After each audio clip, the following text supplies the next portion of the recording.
Good afternoon. तो IR का हमें 2023 का पेपर करना है ना? अभी क्या कर रहे थे आप लोग? पॉलिटी का है, ठीक। तो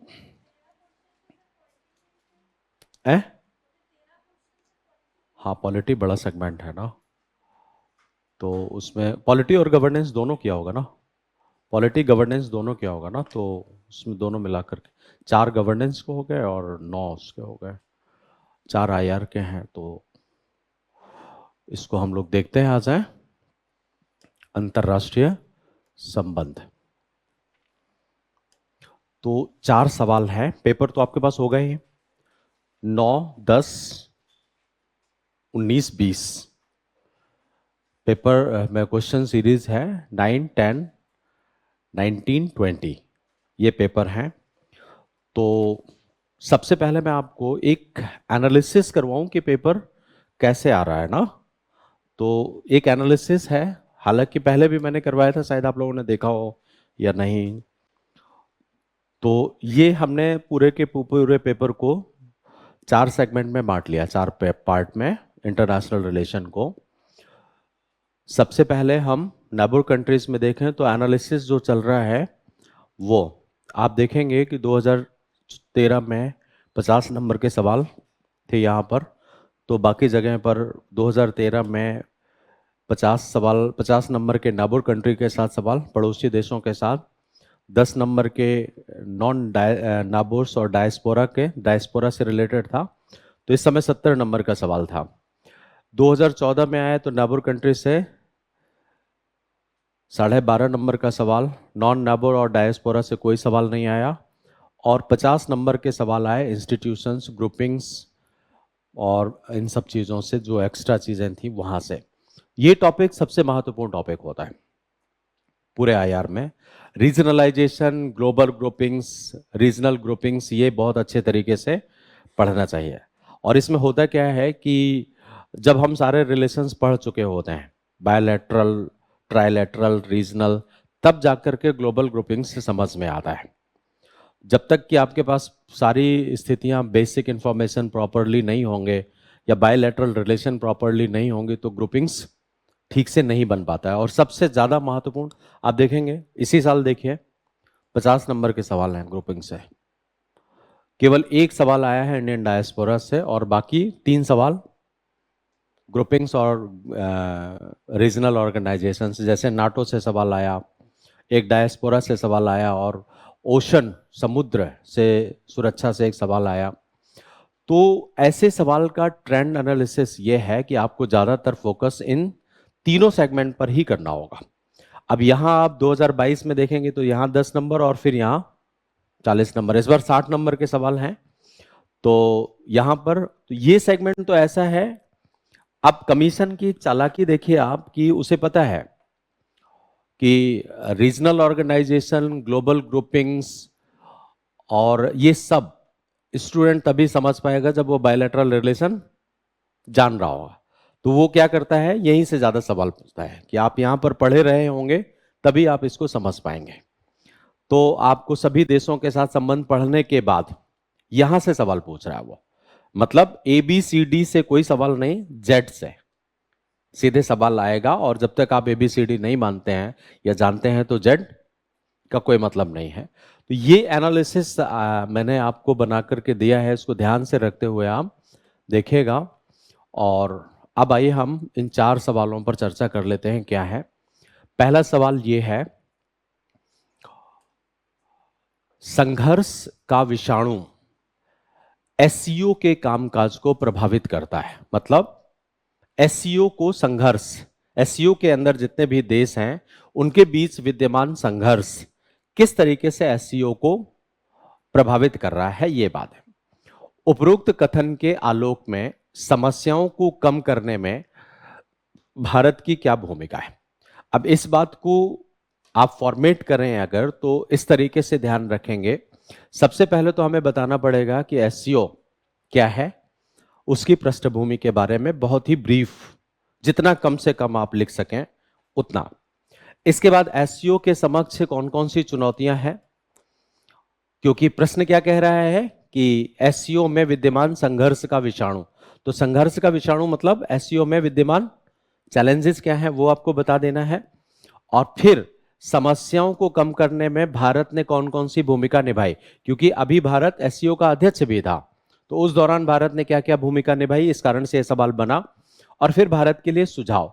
तो 4 पार्ट आप यहां पर लिखेंगे और फिर आप कंक्लूड कर देंगे। तो सबसे पहले एससीओ तो बहुत पुराना संगठन है और शुरुआती दौर में ये संघाई 5 के नाम से गठित किया गया और इसके बाद फिर इसका विस्तार होता चला गया। रिसेंटली हमने 2017 में इसकी भागीदारी प्राप्त की। भारत और पाकिस्तान दोनों 2017 में एससीओ के सदस्य बन गए, स्थायी सदस्य बन गए। और जब दोनों स्थायी सदस्य बन गए तो एससीओ एक दुनिया का बड़े ऑर्गेनाइजेशंस में एक हो गया। लगभग विश्व का 30% पॉपुलेशन यहाँ पर आ गई, जीडीपी का 30% और वैश्विक जनसंख्या का 40% ये होल्ड करने लगा। इसका मतलब विश्व का एक बहुत महत्वपूर्ण संगठन है। विश्व का इतना महत्वपूर्ण संगठन होने के बाद भी ये बहुत सारी चुनौतियों से घिरा हुआ है, क्योंकि अब चुनौतियां क्या क्या हैं, इन चैलेंजेस को आपको बता देना है कि कौन कौन सी चुनौतियां यहां पर बनी हुई हैं। जैसे क्या क्या चुनौतियां हैं एससीओ जिनका सामना कर रहा है। एससीओ संबंधी चुनौतियां,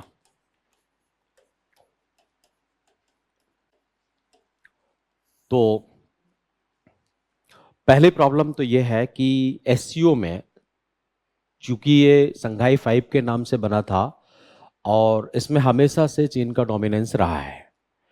आज भी चीन क्या चाहता है कि वो अपने प्रभुत्व को बनाए रखे।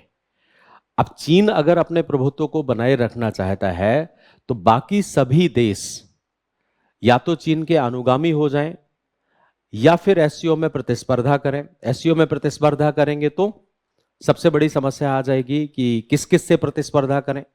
तो एक बड़ी चुनौती है, एससीओ में चीन प्रभुत्व स्थापित करना चाहता है। अब प्रभुत्व स्थापित करने के लिए चीन की रणनीति क्या है? एक तो वो उसके फेवर में 3 देश अभी हैं, जैसे कि रूस, भले ही उसकी मजबूरी हो लेकिन फिर भी वो उसके फेवर में है, और दूसरा पाकिस्तान। तो चीन, रूस और पाकिस्तान आ जाते हैं। इसके बाद कार कंट्री हैं। कार कंट्री अभी भी न्यूट्रलाइज स्थिति में है। तो अगर भारत को कोई भी आगे बढ़कर के कदम बढ़ाना है तो उसे चीन के साथ प्रतिस्पर्धा करनी होगी या फिर चीन का अनुसरण करें। चीन का अनुसरण करता है अगर भारत, तो भारत का अस्तित्व में प्रश्न चिन्ह लगता है और भारत की ऑटोनॉमी या स्वायत्त डिप्लोमेसी में संदेह उत्पन्न होना शुरू हो जाएगा। तो भारत ऐसा कर नहीं सकता। तो चीन के प्रभुत्व का सामना हम कैसे करें, एक बड़ी समस्या यह है। अब दूसरी बात, एक तो चीन इसमें डोमिनेंस कर रहा है और भारत चीन प्रतिस्पर्धा सीमा को लेकर के, भारत चीन सीमा विवाद, इन दोनों के बीच में है। और बॉर्डर डिस्प्यूट सॉर्ट आउट करना एससीओ का एक पार्ट भी है। ऐसी स्थिति में भारत के लिए सकारात्मकता यह है कि भारत अपनी बात को वहां रख सकता है, लेकिन नकारात्मकता यह है कि भारत की इस बात का कोई प्रभाव वहां पर नहीं पड़ेगा। तो दोनों देशों के बीच बॉर्डर डिस्प्यूट है। तीसरी प्रॉब्लम आई कि भारत और पाकिस्तान सीमा विवाद विद्यमान है। तो दोनों देशों के बीच हमारे बॉर्डर डिस्प्यूट्स होने के कारण से यह समस्या उत्पन्न हो जाती है। तीसरी प्रॉब्लम, अब कार कंट्री में अगर पहुंचिए आप तो किर्गिस्तान और उज्बेकिस्तान के बीच सीमा विवाद है, तो वहां पर भी सहमति बनना मुश्किल है। किर्गिस्तान और किर्गिस्तान के पड़ोसी देशों के साथ में, विशेषकर उज्बेकिस्तान के साथ में, उसके बॉर्डर डिस्प्यूट्स विद्यमान है। उज्बेकिस्तान, तो अब यहां स्थिति होने के कारण से क्या कोई कंसेंट बन गए पाएगा? नहीं बन पाएगा। इसके बाद अभी आप देखिए कि रूस और चीन के बीच नजदीकियां, ये ऐसी नजदीकियां नहीं है जो निरंतर रहें और निरंतर रह सकने वाली हो। एक तरीके से आप कह सकते हैं कि ये सुविधा के लिए विवाह है और बहुत ही जल्दी डिवोर्स इसमें हो सकता है। क्यों? किसी भी देश के साथ में अगर बॉर्डर डिस्प्यूट है तो वो परमानेंट भागीदार तो नहीं बन सकते। जब से रूस यूक्रेन युद्ध हुआ तब से रूस चीन की तरफ आया, क्योंकि रूस को चीन की जरूरत है अपने पेट्रोलियम का व्यापार करने के लिए।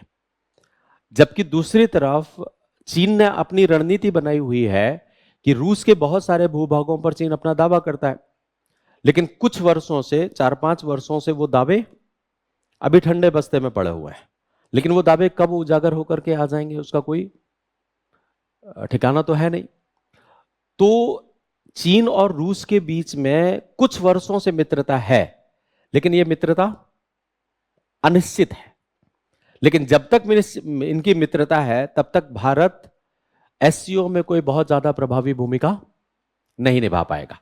तो एक बात और आप यहां कह सकते हैं कि चीन रूस के बीच संबंधों में सकारात्मकता के साथ अनिश्चितता,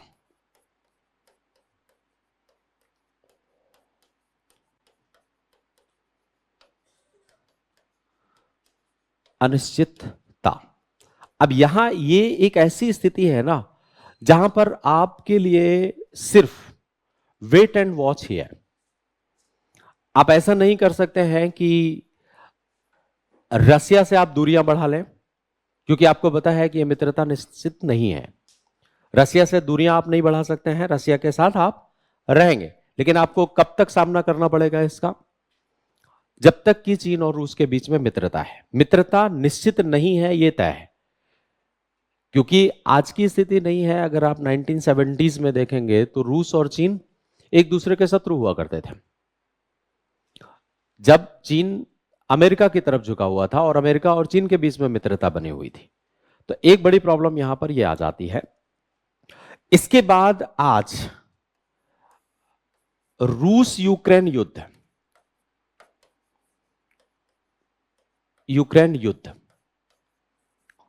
अब रूस यूक्रेन युद्ध ने स्थितियों को बिल्कुल अलग कर दिया है। भले ही यूक्रेन एससीओ से बाहर का देश है, लेकिन रूस अगर उसके साथ युद्ध कर रहा है तो रूस की उम्मीद क्या रहेगी? रूस की उम्मीद रहेगी कि एससीओ कंट्री उसको सपोर्ट करें। लेकिन क्या भारत खुल करके रूस का मदद रूस यूक्रेन वॉर में करना चाहेगा?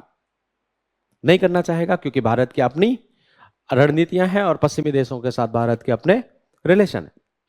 तो आज के परिप्रेक्ष्य में देखा जाए तो रूस इन सभी एससीओ इन सब चुनौतियों से सामना कर रहा है।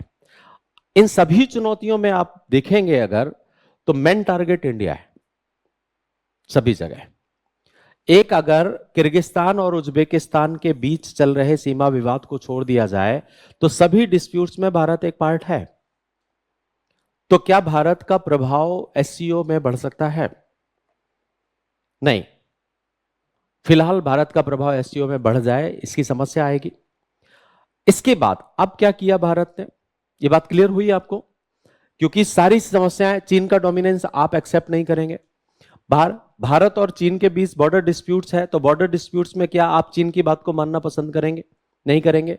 भारत और पाकिस्तान के बीच बॉर्डर डिस्प्यूट्स है, यहां पर रूस कुछ बोलेगा नहीं, कार कंट्री कुछ बोलेंगे नहीं, चीन भारत पाकिस्तान का सहयोग करेगा, तो आपके लिए स्थिति असामान्य बन जाएगी। चीन और रूस के बीच में जो आज के सकारात्मक संबंध है वो भी भारत के हित में नहीं है, और रूस यूक्रेन युद्ध में भारत न्यूट्रल रहना पसंद करेगा, अपेक्षाकृत कि रूस का साथ में जाए। हम रूस का विरोध भी नहीं करना चाहेंगे और हम रूस का सहयोग भी नहीं करना चाहेंगे। तो ये एक बड़ी समस्या बनी हुई है। इन समस्याओं के बावजूद अगर आप देखें तो एससीओ में भारत ने बहुत सारी भूमिका निभाई और कई स्थितियों में। आप दूसरे नंबर पर आपको क्या देख लेना है, ये पार्ट को एक्सप्लेन कर देंगे आप। अब इस सारे बिंदुओं को कितनी कंसाइज फॉर्म में आप लिख पाते हैं, ये आपकी कला है। कितने कम से कम शब्दों में आप इसको इन सभी के सभी बिंदुओं को एक बहुत ही अच्छे तरीके से लिख लेते हैं। तो लिखने के कितने तरीके? दो तरीके। या तो आप पॉइंट वाइज लिख लीजिए तो शब्द बचेंगे, या इन सबको एक अच्छे पैराग्राफ में आप तब्दील कर दीजिए तो अच्छा है। डायग्राम अच्छी चीज है, लेकिन डायग्राम अगर हम बनाएं प्लस उसको एक्सप्लेन करें और एक ब्रैकेट कोष्ठक करके डायग्राम को बना दें तो उसका इंपैक्ट और ज्यादा पड़ता है। उसका इंपैक्ट तो सीधा फॉर्मेट क्या होता है कि आप इन्हीं पॉइंट्स को, ये डिस्प्यूट चल रहा है। अब इन डिस्प्यूट्स के बावजूद भारत ने क्या क्या कदम उठाए, दूसरी बात यह है। तो फिर आपको बता देना है कि ऐसी परिस्थितियों के बाद भारत ने कौन कौन से कदम उठाए। जैसा कि आपके फॉर्मेट में मैंने बताया, एससीओ के समक्ष चुनौतियां हो गई, समस्याओं को कम करने के लिए भारत ने कौन कौन सी भूमिका निभाई। तो भारत की भूमिका के बारे में चर्चा कर दीजिए। भारत द्वारा निभाई गई भूमिका,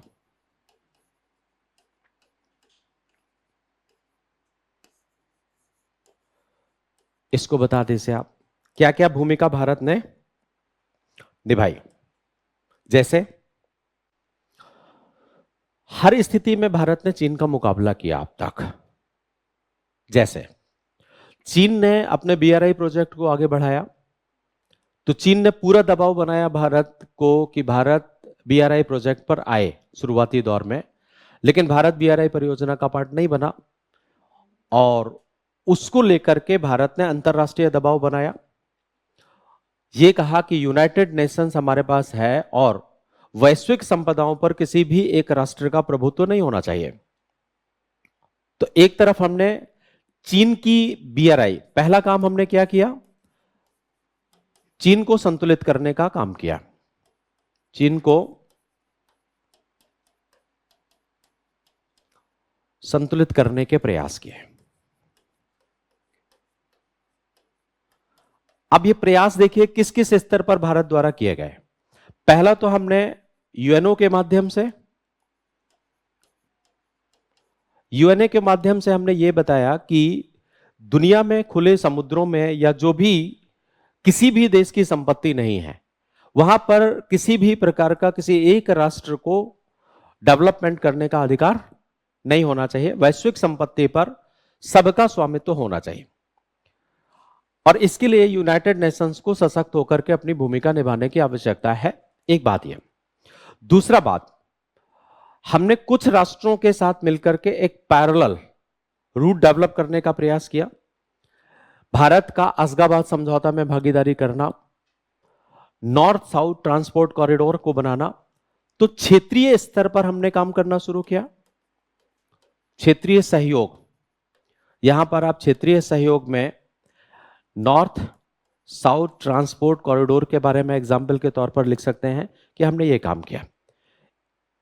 इसके साथ हमने और भी बहुत सारे ऑर्गेनाइजेशन जैसे कि चाबाहार बंदरगाह को डेवलप किया। चाबाहार बंदरगाह के माध्यम से हम देलरांग जोरांग होते हुए वहां पर आएंगे। तो एक उदाहरण ये। दूसरा, चाबाहार बंदरगाह है को डेवलप करना का विकास। इसके बाद अभी हमने इजिप्ट के साथ भी एक एग्रीमेंट किया है सुएज नहर में अपने प्रभाव को बढ़ाने के लिए। तो सुएज नहर का भी आप यहां पर लिख सकते हैं। इसके बाद दुसांबे चौरुटुट राजमार्ग जो जाता है, दुसांबे चौरुटुट राजमार्ग कार कंट्री से और मतलब उज्बेकिस्तान से और दुसांबे तक, उसका एग्जाम्पल भी आप दे सकते हैं यहां पर। दुसांबे टू चौरुटुट राजमार्ग। अब ये सारे राजमार्ग जो भारत बना रहा है, ये किसको काउंटर करेंगे? चीन की BRI प्रोजेक्ट को काउंटर करेंगे। तो एक काम हमने चीन को संतुलित करने के लिए यह किया।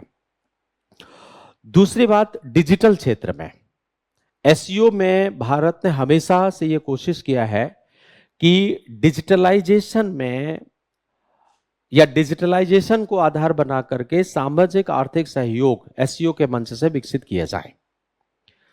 किसी एक राष्ट्र के प्रभुत्व के आधार पर सामाजिक आर्थिक विकास ना करके सभी राष्ट्रों की सहमति के आधार पर सामाजिक आर्थिक विकास को करने की आवश्यकता है। तो भारत ने SCO में कहा कि सामाजिक आर्थिक विकास सभी राष्ट्रों की सहमति से निर्धारित होना चाहिए।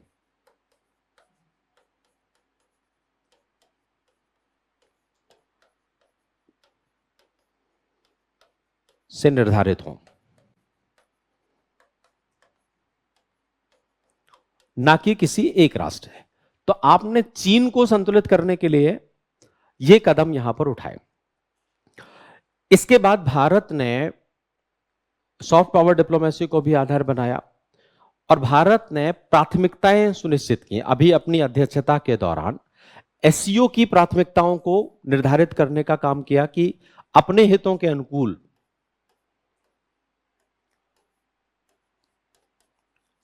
प्राथमिकताओं का निर्धारण,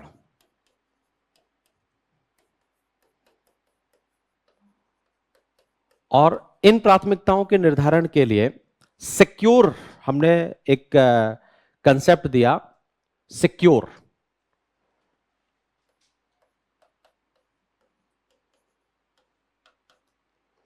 सिक्योर में S का मतलब है सिक्योरिटी। सिक्योरिटी के बारे में जो भी काम किया जाए वो सभी राष्ट्रों की सहमति के आधार पर होना चाहिए। E का मतलब है इकोनॉमिक डेवलपमेंट। सहमति के आधार पर हम इकोनॉमिक डेवलपमेंट को बढ़ाएं। C मतलब कनेक्टिविटी। U मतलब यूनिटी, सभी देशों के बीच में यूनिटी को डेवलपमेंट किया जाए। और R का मतलब होता है respect for the sovereignty and territorial integrity, मतलब संप्रभुता और क्षेत्रीय अखंडता का सम्मान होना चाहिए, ताकि हम बॉर्डर डिस्प्यूट्स के मामले में सभी देश एक दूसरे की सीमाओं में हस्तक्षेप ना कर सकें। यह काम किया गया। और E मतलब इन्वायरमेंट प्रोटेक्शन से। तो SCO की प्राथमिकता किस सूत्र पर आधारित होना चाहिए? सिक्योर पर SCO की प्राथमिकता निर्धारित होना चाहिए, जिसमें सुरक्षा, इकोनॉमिक डेवलपमेंट, कनेक्टिविटी, सभी राष्ट्रों की सीमाओं की सुरक्षा, इन सब बातों को ध्यान में रखा जाए। इसके बाद SCO में एक संगठन है रैट, राइट? तो अब चूंकि भारत आतंकवाद का शिकार है, रैट्स एक ऑर्गेनाइजेशन है SCO का, तो रैट्स को सक्रिय करने की आवश्यकता है और इस तरीके से कि किसी भी देश के साथ कोई भेदभाव ना हो। जैसे आप देखिए कि पाकिस्तान आतंकवाद प्रायोजित देश है, तो रैट्स को इस बात को स्वीकार करना चाहिए कि पाकिस्तान एक आतंकवाद प्रायोजित देश है, तो पाकिस्तान के अंदर भी आतंकवाद उन्मूलन की गतिविधियां होनी चाहिए। मतलब रैट्स या आतंकवाद उन्मूलन के लिए आप बता दीजिए कि रैट्स को सही दिशा में सक्रिय करना चाहिए।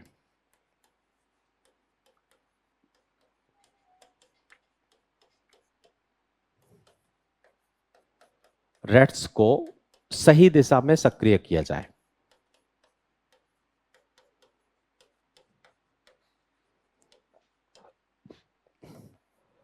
इससे SCO का दूसरा लक्ष्य, अब आप देखिए SCO का एक लक्ष्य है कि बॉर्डर डिस्प्यूट्स को समाप्त किया जाए। वहां पर भी हमने सिक्योर प्रोजेक्ट के माध्यम से SCO को आगे बढ़ाने का प्रयास किया। आतंकवाद उन्मूलन के लिए रैट्स को सक्रिय करने की हमने रणनीति बनाई, एक ये आ गया। इसके बाद अफगान मुद्दा। अभी आपने विगत कुछ वर्षों में अफगानिस्तान को लेकर के बहुत सारी अनस्टेबिलिटी देखी, 2022 से लेकर के। अफगानिस्तान को लेकर के पाकिस्तान की अलग रणनीति है, चीन की अलग रणनीति है, रूस की अलग रणनीति है, भारत की अलग रणनीति है, कार कंट्री की अलग रणनीति है।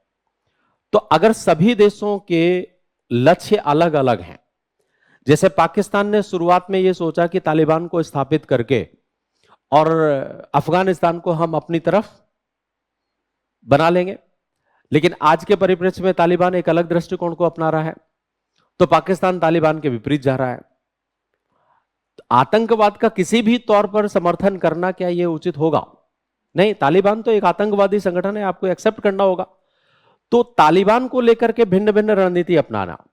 वहीं चीन क्या चाहता है कि पाकिस्तान के माध्यम से और तालिबान अफगानिस्तान में इंफ्रास्ट्रक्चर डेवलपमेंट में हमारा प्रवेश हो जाए, लेकिन कब?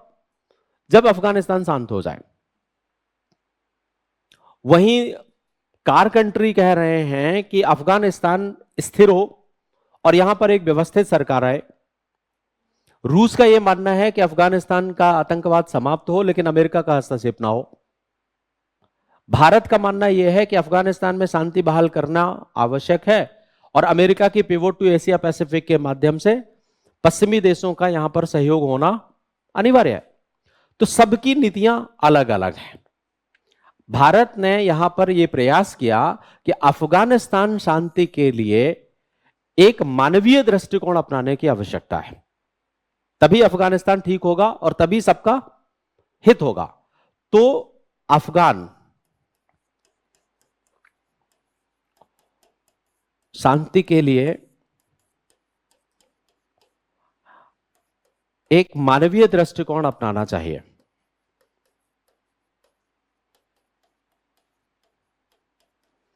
ऐसा भारत ने यह काम किया।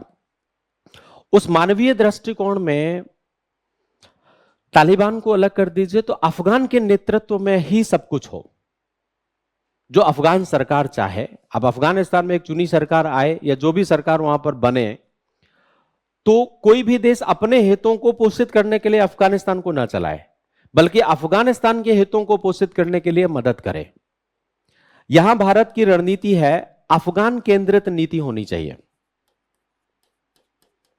अफगान केंद्रित नीति, इसका मतलब समझे आप लोग? हित किसका पोषित हो? अब जैसे आप देखिए, हम सब जाएं और अफगानिस्तान में काम करें तो सबसे पहले हम किसका हित देखेंगे? अपना। भारत अपना हित देख रहा है, चीन अपना हित देख रहा है, ईरान अपना हित देख रहा है, रसिया अपना, कार कंट्री अपना। तो क्या अफगानिस्तान में पीस मेंटेन हो पाएगा? अफगानिस्तान का हित देखो। जब अफगानिस्तान का हित देखेंगे तभी व्यवस्थाएं ठीक ढंग से चल पाएंगी, और अगर आप अपना अपना हित देखते रहे तो अफगानिस्तान में पीस मेंटेन नहीं हो पाएगा। ये एक बहुत जरूरी चीज है। तो भारत ने इस बात को एससीओ के मंच में उजागर किया। तो ये सारे कदम भारत ने उठाए क्या काम करने के लिए? कि एससीओ में कॉन्फ्लिक्ट दूर हो जाए। एससीओ के कॉन्फ्लिक्ट दूर होंगे तभी एससीओ और आगे बढ़ेगा। अब क्या करना चाहिए भारत को, और कुछ सुझाव आप दे दीजिए। नेक्स्ट पार्ट हमारा क्या है कि हमें कुछ सुझाव भी दे देना है। अब यहां पर आप एक गलती कर सकते थे जब आप आंसर लिखते हैं, क्योंकि रिसेंटली भारत ने अध्यक्षता की और भारत ने बनारस को सांस्कृतिक राजधानी के तौर पर बनाया। तो यहां उस कंटेंट का प्रयोग आप कर सकते थे, क्योंकि बिल्कुल इनोवेटेड था, बहुत सारे बच्चों ने किया भी होगा, लेकिन वो कंटेंट यहां रिलेवेंट नहीं था। इसलिए नहीं था क्योंकि प्रश्न का नेचर क्या है? संघर्ष। और वो कंटेंट संघर्ष को बढ़ा रहा है, ना कि मिटिगेट कर रहा है। चाइना ने असंतोष दर्ज किया था कि भाई आप कैसे किसी शहर को किसी संगठन की सांस्कृतिक राजधानी घोषित कर सकते हैं। ऐसा उनका विरोध था। तो वो ठीक है कि आपने अपनी संस्कृति को उजागर करने के लिए और अपने सांस्कृतिक मूल्यों को प्रभावी बनाने के लिए ऐसा किया, लेकिन उसमें सहमति चीन की नहीं थी, और हमें जरूरत भी नहीं थी चीन की सहमति की। हम चाहते थे कार कंट्री की तरफ जाना, इसलिए हमने अपने सांस्कृतिक राजधानी घोषित की, या हमने फिल्म फेस्टिवल का आयोजन किया, क्योंकि हम अपनी फिल्मों को चीन में तो नहीं दिखाना चाहते हैं।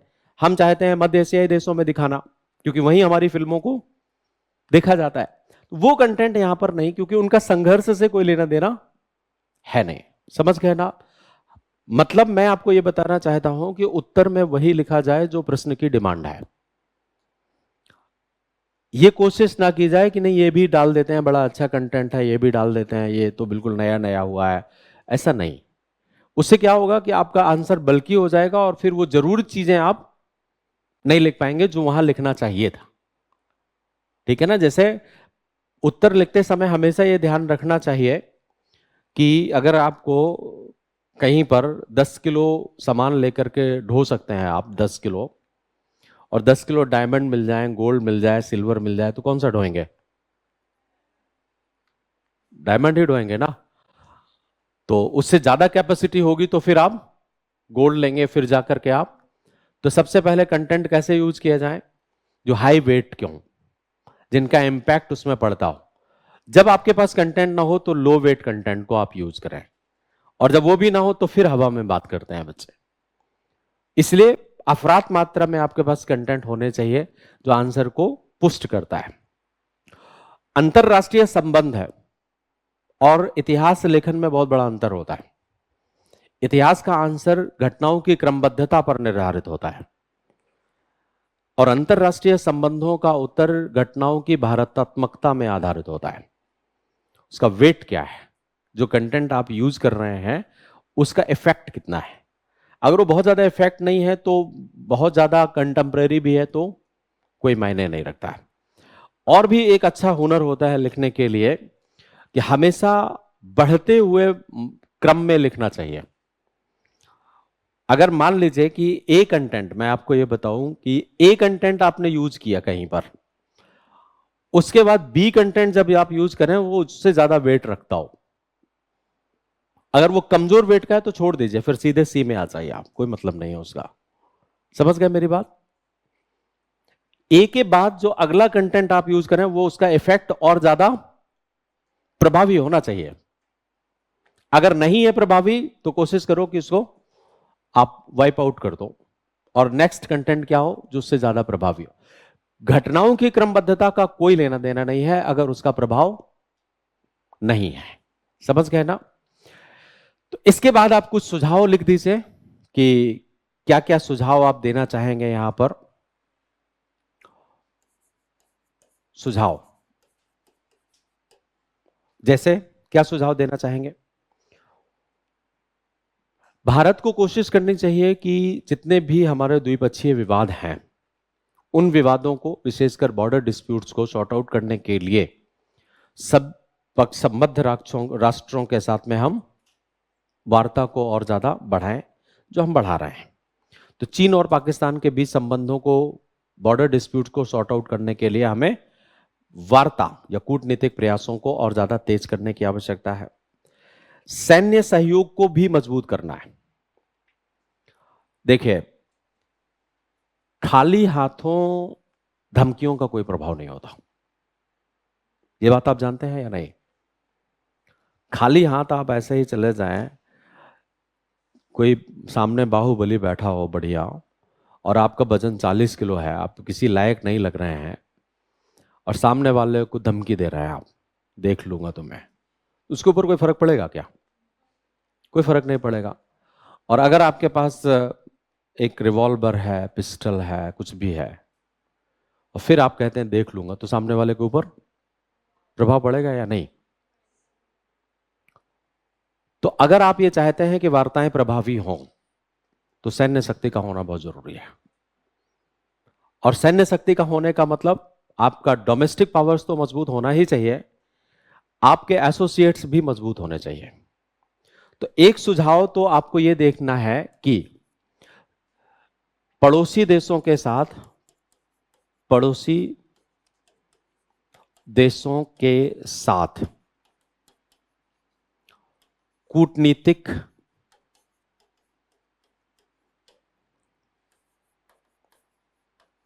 सहमति बनाने का प्रयास करना चाहिए। दूसरा, सैन्य शक्ति और सैन्य सहयोग को बढ़ाने की आवश्यकता है। राइट? सैन्य शक्ति और सैन्य सहयोग को बढ़ाने की आवश्यकता है।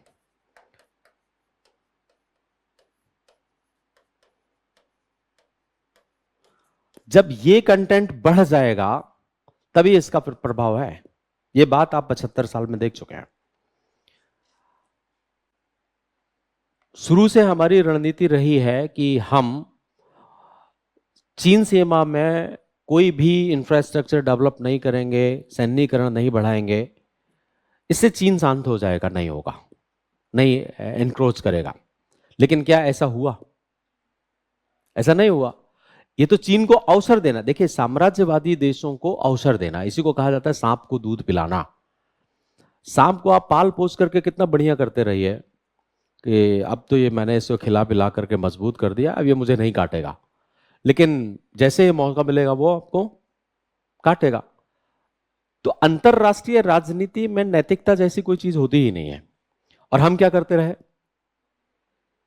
AK एंटोनी का वो स्टेटमेंट जो उन्होंने पार्लियामेंट हाउस में दिया था, उन्होंने कहा था कि हमारी सबसे बड़ी भूल रही है कि हम उत्तरी सीमा में हमने संरचनात्मक विकास नहीं किया या हमने सैन्य सशक्तिकरण नहीं किया कि चीन नाराज ना हो जाए। लेकिन चीन तो कभी खुश हुआ ही नहीं। तो अब चीन नाराज रहे, लेकिन आपका वेट कितना होना चाहिए? आप अगर सैन्य दृष्टिकोण से सशक्त होगा तो क्या वो हिम्मत जुटा पाएगा? क्या वो खरोंचने की नीति का पालन कर पाएगा? तो ये काम आप कर लेंगे और आप ताकतवर हो जाएंगे तो इसका प्रभाव बढ़ेगा। ये बिल्कुल सही बात है। आप अपने व्यवहारिक जीवन में भी देख लीजिए, बातें तभी प्रभावी होती हैं जब आपके पास ताकत हो, ऐसा कहा जाता है ना। तो इसको ध्यान रखने की आवश्यकता है। सैन्य सहयोग को मजबूत करना है, हमें लड़ना नहीं है। सहकारी और टिकाऊ सुरक्षा को मजबूत करना है। और हम SCO के मंच में भी कहें कि हमें एक इस तरीके की सहकारी सहयोग, जैसे कि अमानवीयताएं जो विद्यमान है, जैसे कि साइबर क्राइम है, टेररिज्म है, इन सब से लड़ने के लिए एक सहकारी सुरक्षा तंत्र को विकसित करना चाहिए। यहां ध्यान रखना है, अगर आपने सामूहिक सुरक्षा तंत्र शब्द का प्रयोग किया तो उचित नहीं होगा। कौन सा सुरक्षा तंत्र विकसित करने की कोशिश करना चाहिए? तो एशिया में विद्यमान अमानवीयताओं में विद्यमान अमानवीयताओं अमानवीयताओं से मतलब जैसे आतंकवाद, जैसे साइबर अपराध,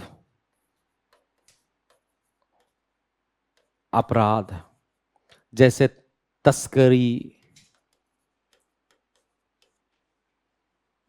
से निपटने के लिए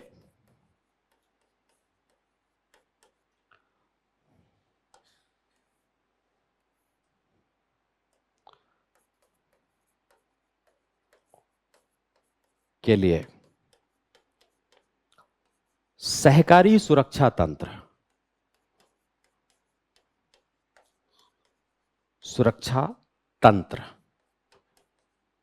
ये एक शब्द बहुत ध्यान से समझना है, को विकसित करना चाहिए।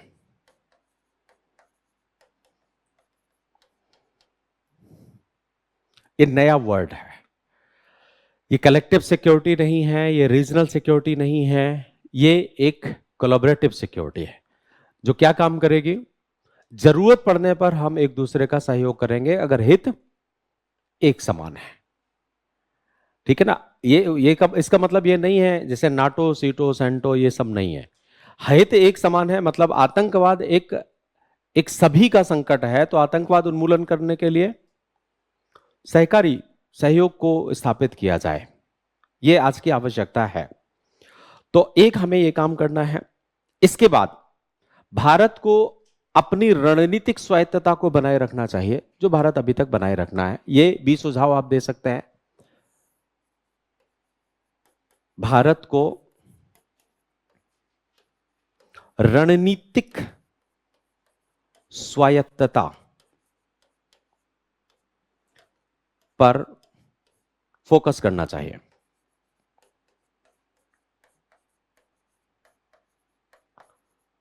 अब यहां पर आप देखिए, हम अपनी रणनीतिक स्वायत्तता पर तो फोकस कर ही रहे हैं, लेकिन चीन के डोमिनेंस को अगर समाप्त करना है तो हमें यह भी बताना होगा कि हे मध्य एशियाई देशों, अपनी रणनीतिक स्वायत्तता बनाओ। करना होगा या नहीं? उन्हें भी यह बात पता होना चाहिए कि आप अप्पदीपो भवः, ऐसा होना चाहिए या नहीं? तो वो किसी भी के प्रभाव में ना आए और अपने हितों का खुद निर्धारण करें। जब अपने हितों का खुद निर्धारण करेंगे तो सहमति अपने आप। अभी वो किसके प्रभाव में या भय में आ जा रहे हैं? वो चीन के प्रभाव और भय में आ रहे हैं। तो एक काम हमें यह करने की आवश्यकता है। इसके बाद पीपल टू पीपल कनेक्टिविटी को बढ़ाना है। पीपल टू पीपल कनेक्टिविटी को बढ़ाने के लिए ही हमने सांस्कृतिक सहयोग स्थापित करने और फिल्म उद्योग को बढ़ावा देने के लिए काम किया। तो people to people connectivity basically कहीं भी दुनिया में जहां संघर्ष हो उसको दूर करने के लिए एक अच्छा उपाय होता है। टाइम तो लेता है ये, लेकिन भविष्य में स्थितियां अच्छी बन जाती हैं। तो भारत को एक काम और करना चाहिए कि पीपल टू पीपल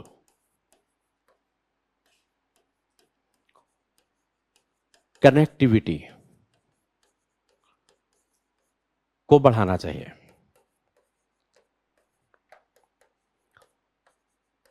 भारत ने ऐसे प्रयास करने शुरू भी किए। फिल्म फेस्टिवल का आयोजन करना और काशी को एक सांस्कृतिक राजधानी घोषित करना, ये इसके इनिशिएटिव थे और इस बात को हमें और आगे बढ़ाने की आवश्यकता है। ये सब काम जब हम करते जाएंगे तो संघर्ष धीरे धीरे कमजोर होंगे। तो ये सुझाव आप दे सकते हैं। अब आप कहेंगे तो बहुत सारे कंटेंट हो गए, कैसे हम दे पाएंगे, है ना? क्यों ऐसा आप कह सकते हैं क्या? इतने एक आंसर में इतना कैसे हो पाएगा? तो क्या काटें? अब प्रश्न उत्पन्न होता है कि क्या काटें, क्योंकि बहुत सारी चीजें आ गई। सुझाव में ही आपके पास 1 2 3 4 5 बातें हो गई और भारत द्वारा उठाए गए कदम में भी आपके पास 2 3 4 5 बातें ये हो गई। फिर संघर्ष के क्षेत्र हैं, तो चुनौतियां क्या है वहां तो हम कुछ भी नहीं काट सकते, सब कुछ ठीक है। अब अगर आपको कहीं काटना है तो आप सुझाव में काट सकते हैं। कोई भी कंटेंट कम करिए, कोशिश करिए अगर कम करना हो तो ऊपर से कम करें, नीचे करना कम करें, क्योंकि ये हमेशा वेटेज सिस्टम में ही है ऑर्गेनाइज। तो ऐसे, और अगर आप इन सभी को, वैसे मैं तो इनको 150 शब्द में लिख सकता हूं उत्तर, 150 नहीं तो 200 शब्द में मैक्सिमम। हाँ, 150 में ही लिखना है। तब बताइए आप लिख पाएंगे? कोशिश करो, कोशिश करने वालों की हार थोड़ी होती है। तो 150 शब्द में इसको आपको कंपेयर करना है। तो कैसे किया जाए? जैसे लिखा है वैसे भी कर सकते हैं ना, है ना? जैसे लिखा है, ये कितने शब्द होंगे? 150। अब 150 का मतलब 200 150 160 हो जाएंगे तो कोई प्रॉब्लम नहीं है, इतना चलेगा। तो इस तरीके से आपका आंसर हो जाएगा और आप इसको कंक्लूड कर दीजिए कि क्या है। आ गया समझ में कि कैसे करना है? बहुत आसान सा सवाल बहुत सारे आसान थे, कठिन तो कोई। हाँ, संघर्ष का विषाणु एक बार समझना, यही तो समझना पड़ेगा, संघर्ष का विषाणु। तो इसमें अब आप ऐसे देखो, हमेशा ऐसी चीजें आती हैं, एग्जामिनर जो होता है, जो परीक्षा में प्रश्न बनाता है ना, वो थोड़ा सा ट्विस्ट करने, संघर्ष का विषाणु। अब संघर्ष का विषाणु एसईओ के परिप्रेक्ष्य में कोई एस्चेरिचिया कोलाई तो नहीं होगा, है ना? अब ये संघर्ष का विषाणु मतलब वायरस ऑफ कॉन्फ्लिक्ट। वायरस नकारात्मक शब्द होता है ना, तो संघर्ष ही एक विषाणु है, संघर्ष एक नकारात्मक है, ऐसे आपको समझना पड़ेगा। एसईओ के कामकाज को प्रभावित करता है और ये मैंने आपको बताया, इन कारण से वो आगे बढ़ नहीं पा रहा है। चुनौतियां बताई ना, यही तो संघर्ष के विषाणु है। अब ये संघर्ष के विषाणु आपके कौन से हैं? अब इसमें विषाणु का मतलब ये नहीं है कि हमने एस्चेरिचिया कोलाई को मिला दिया है या कोई वायरस डाल दिया है, कोविड-19 आ गया, ऐसा कुछ नहीं है। संघर्ष ही एक विषाणु है। जहर है। ठीक, तो आइए अब हम दूसरा सवाल की तरफ चलें। यहां पर कुछ और पूछना चाहते हो तो बताएं आप। नहीं, दूसरा सवाल, भारतीय प्रवासियों ने पश्चिम में, इंडियन डायस्पोरा, भारतीय प्रवासियों ने पश्चिम में नई ऊंचाइयों को छुआ है। एक पार्ट, भारत के लिए इसके आर्थिक और राजनीतिक लाभों का वर्णन। बहुत असामान्य सा सवाल है, तो कैसे बनाएंगे आप इसको? प्रवासी भारतीयों का वैश्विक विस्तार बता दीजिए पहले तो आप कि क्या है। विदेशों में भारतीय प्रवासियों का, क्योंकि ये क्या कह रहा है, पश्चिम में नई ऊंचाइयों को छुआ है, तो विदेशों में, विशेषकर कहां, पश्चिमी देशों में इंडियन डायस्पोरा ने क्या क्या काम किया है उसको बता दीजिए आप। फिर भारत के लिए आर्थिक और राजनीतिक लाभ। अब यहां पर आप देखो, प्रश्न ने स्पष्ट कर दिया है आर्थिक और राजनीतिक लाभ, जबकि लाभ कितने हैं? अगर सभी लाभों की चर्चा हम करें तो आर्थिक, सांस्कृतिक, ठीक, राजनीतिक, सैन्य, ठीक, और कूटनीतिक, डिफरेंट डिफरेंट टाइप के लाभ हैं। अब यहां पर आप कूटनीतिक, ये तो राजनीति में आ जाएगा, ये दोनों पर ही फोकस करना है। आप सांस्कृतिक लाभ भी बता सकते थे, अगर आप कंसाइज नहीं करें तो आपने क्या बता देंगे, जैसे इंडियन डायस्पोरा हमारी संस्कृति को विस्तारित करने का भी तो काम करता है।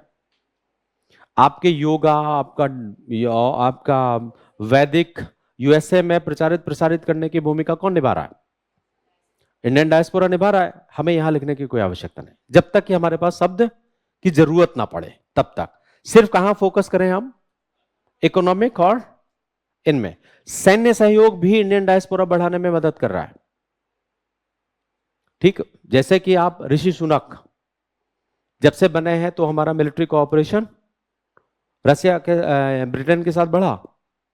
तो एक तरीके से ऋषि सुनक क्यों बढ़ा रहे हैं? इंडियन डायस्पोरा का सदस्य होने के कारण ना, तो सैनिक दृष्टिकोण से भी सहयोग आ रहा है। नहीं लिखना हमें इस पर, क्योंकि प्रश्न ने क्या कर दिया आपको, आर्थिक और राजनीतिक लाभ। तैयार हमें सब रखना है।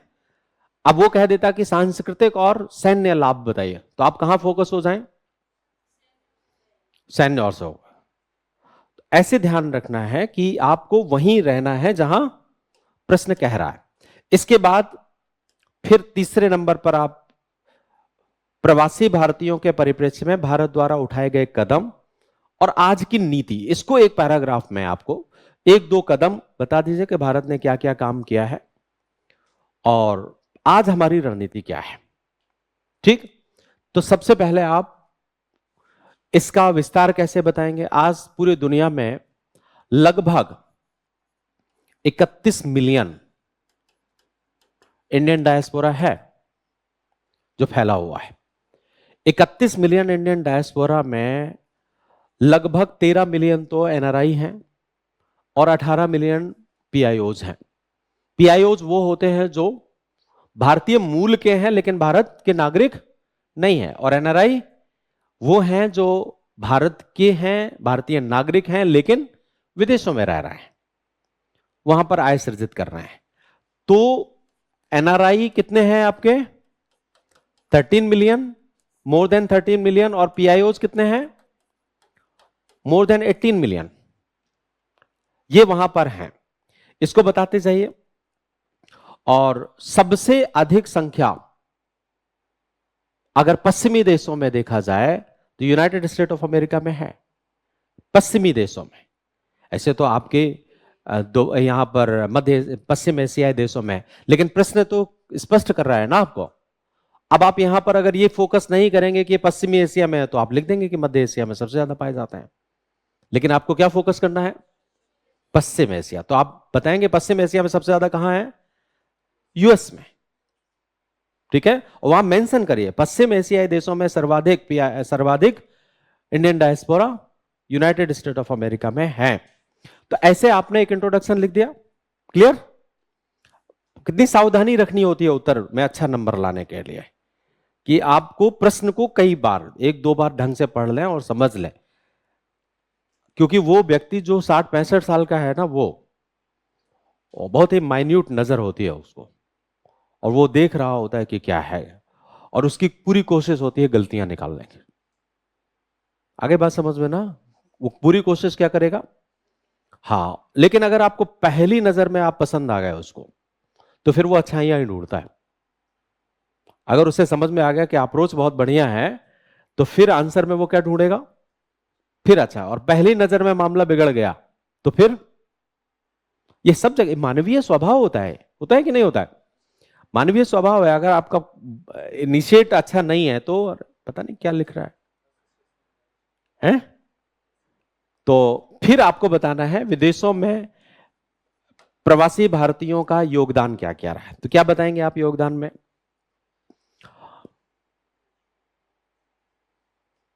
कुछ लोगों के नाम लिख लीजिए यहां पर जो आज प्रचलित हैं। जैसे कूटनीतिक दृष्टिकोण से राजनीतिक क्षेत्र में आप यूनाइटेड स्टेट ऑफ अमेरिका की वो है ना उपराष्ट्रपति, क्या नाम है? हाँ, उनको लिख दीजिए। सुंदर पिचाई आर्थिक दृष्टिकोण से महत्वपूर्ण है। ऋषि सुनक राजनीतिक दृष्टिकोण से महत्वपूर्ण है। ऐसे कुछ लोगों का। इसके बाद अजय बंगा विश्व बैंक के समूह के अध्यक्ष हैं, इनको लिख दीजिए। फिर आयरलैंड के प्रधानमंत्री हैं एक, लियो करके है ना कुछ है, लियो वराडारकर। तो ऐसे कुछ राजनीतिक और आर्थिक दृष्टिकोण से प्रभावी व्यक्तियों। इसके बाद वो गूगल के चीफ कौन है? सुंदर पिचाई, हो गया ना, उनको लिख दीजिए आप। तो इन्होंने आर्थिक और क्षेत्र में, राजनीतिक क्षेत्र में पश्चिमी देशों में महत्वपूर्ण भूमिका निभाई। अब बात आती है कि इससे हमें क्या क्या बेनिफिट प्राप्त होंगे, इन क्षेत्रों में हमें लाभ क्या है हुए। जैसे आय के स्रोत के तौर पर लाभ है। आपको जितना रेमिटेंस मिलता है वो दुनिया का सबसे ऊपर है इंडियन डायस्पोरा से। 2021-22 में भारतीय प्रवासियों ने भारत को 89,127 मिलियन डॉलर का रेमिटेंस दिया था, जो सब दुनिया में सबसे ज्यादा प्राप्त होने वाला रेमिटेंस था। यूनाइटेड स्टेट ऑफ अमेरिका और ब्रिटेन में रहने वाले भारतीय 30% से अधिक रेमिटेंस भेजते हैं हमारे देश। तो सबसे ज्यादा रेमिटेंस कहां से आता है? तो एक तो आप भारतीय परिप्रेक्ष्य में सोर्स ऑफ इनकम हो गया ना, कि नहीं? आय का एक बड़ा स्रोत है, ये आप बता दीजिए। दूसरा, इंडियन डायस्पोरा के लोग निवेश भी हमारे देश में खूब कर रहे हैं। अच्छा, यहां मजेदार बात यह है कि विदेशी अगर कोई निवेश करेगा तो उसका उद्देश्य केवल मुनाफा होगा, लेकिन डायस्पोरा जब निवेश करेगा तो केवल मुनाफा नहीं होगा, उसका उद्देश्य क्या होगा? मुनाफा के साथ साथ भारत में संरचनात्मक विकास में सहयोग करना, वेलफेयर करना। तो वेलफेयर स्कीम्स में लगा। अब ये देखिए आपकी स्वच्छ भारत अभियान में कोई विदेशी कंपनी पैसा नहीं लगाएगी, लेकिन डायस्पोरा का व्यक्ति, उसकी निष्ठा है तो वो सोचेगा चलो ठीक है। इंफ्रास्ट्रक्चर डेवलपमेंट में अगर सोशल वेलफेयर में काम करना है तो पैसा कौन लगाएगा? ये लगाएगा। तो निवेश में बहुत सारी कंपनियां हैं जो आ रही हैं, और सबसे बड़ी बात है कि हमारे देश के बहुत सारे सीईओज हैं, तो वो निवेश को लाने में उन कंपनियों को प्रेरित करते हैं। तो निवेश की मात्रा भी खूब मात्रा में बढ़ रही है। आज आप देखिए भारत में Cisco, Microsoft, IBM, Oracle, Lucent technologies, ये सब भारत में निवेश कर रही हैं। इसके बाद ज्ञान और कौशल का हस्तांतरण, ज्ञान और कौशल का हस्तांतरण एक ये बेनिफिट है ना? पहले क्या होता था कि हम बात करते थे ब्रेन ड्रेन की, प्रतिभा पलायन, अब वो बात पुरानी हो गई है। अब हम प्रतिभा लाभ की बात करते हैं, ब्रेन बेनिफिट। भारत क्या चाहता है? Knowledge economy. नॉलेज इकोनॉमी मतलब आज हम यहां पर स्किल इंडिया प्रोग्राम और इस तरीके से काम कर रहे हैं, तो सर्विस सेक्टर में हमारी प्रभावी भूमिका है।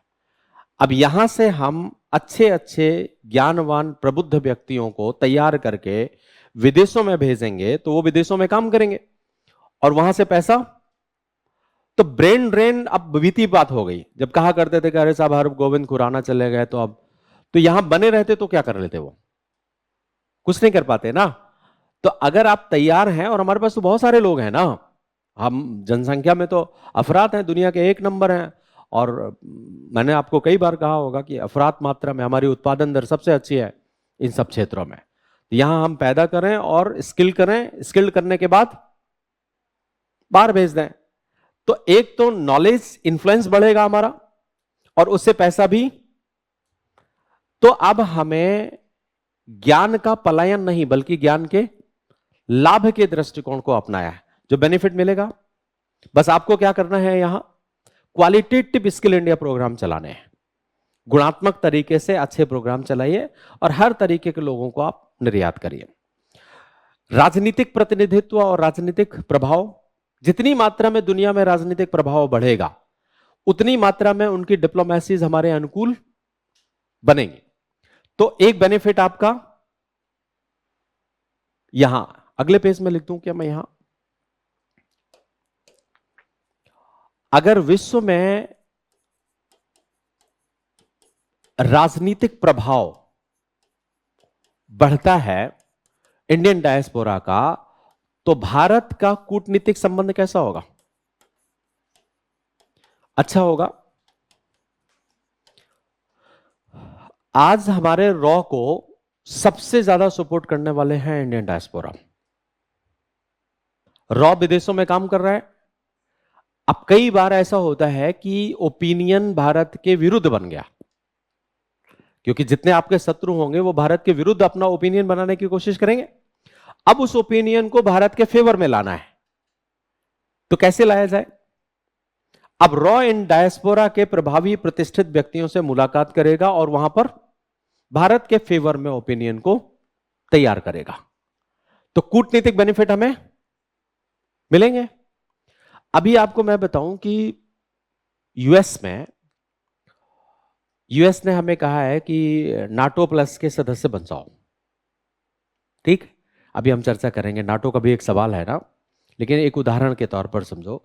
यूएस कहता है कि इंडिया नाटो प्लस का सदस्य बन जाए, और जिस कमेटी ने यह रिपोर्ट तैयार करी है भारत को नाटो प्लस का सदस्य बनाने के लिए, उसमें उस 5 सदस्यीय समिति में 2 भारतीय मूल के हैं। तो किस तरीके का इन्वॉल्वमेंट क्रिएट करेंगे वो?